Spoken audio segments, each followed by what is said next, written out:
Thank you so much for tuning in. Mr. Mitsubishi here today. Today in this video we'll talk about this. I think, and leave a comment if you agree or you don't agree, driving a PHEV or an electric car is a form of art. You do become a different driver, a different person. You focus on different things. Your main goal is just to squeeze all that EV range as much as possible on your PHEV or any electric car like this BMW i4 we have as an example as well. The second you drive electric or PHEV, you do become a different driver. You know exactly where all the free chargers are, where all the paid chargers are. You just go after it. And in this video, we'll have a look at a few things, what matters when you are becoming this EV or PHEV artist when it comes to 2024 Outlander. So let's check out a couple of things that matter when it comes to maximum EV range. And let's check out now this 2024 PHEV. The rated EV range is 61 kilometers here in Canada on full EV drive. I've gotten a lot more. I think my best result was 93 kilometers in the summertime when I did the maximum EV range test. It was climate control off. It was just me by myself in the car, nobody else. And that matters a lot. So let's talk about a few things that will matter when you're driving a PHEV Outlander. Now, a big one, of course, is the climate. So if it's super cold outside, super hot, and your AC is going, that will decrease your EV range. So the climate is going to affect the vehicle, but there's not much you can do about it. You can't control it.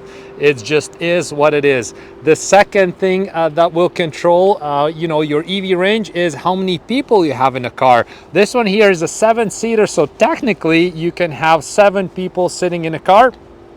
And of course, if you have just the driver or the vehicle is full, you'll get different range. So, just keep that in mind. Sometimes people say, hey, how come I'm not getting my range anymore? But turns out last few trips where there are only 4 people or 5 people in a car, compared to 1 person, that will affect your range as well. Also, when it comes to maximum EV range, what's important, what other climate settings are you using? And this is a big one, especially now that we are in a winter season. We can see the heated seats are on here. We have heated steering wheel right here. We can have the fan going full speed or not so full speed.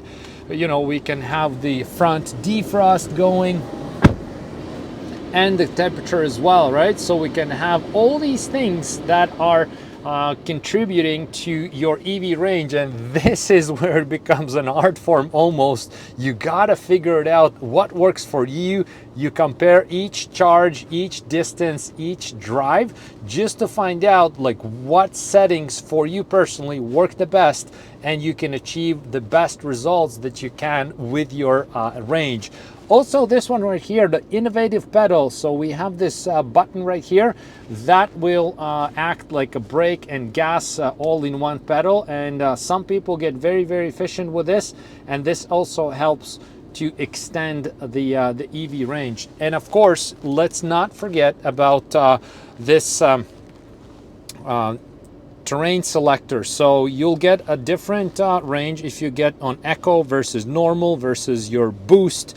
Boost is not combinable with full EV range, but Eco, normal, and all those other tarmac, we can see it right here as we scroll it, right? So mud, snow, gravel, tarmac, normal, Eco. So these things are going to give you different results because your battery and your drive habits is gonna be a little bit different. The vehicle goes a little bit different, and it'll just perform different. It'll consume the energy different. So that will have an effect as well. And of course, when you want to track all these things, you have these drive computers that you can reset and then you can track. So, and that's the best way how to go about it. So every time when you're like full charged, you just reset it, you do your daily errands, and you see, okay, I squeeze this amount of kilometers on this.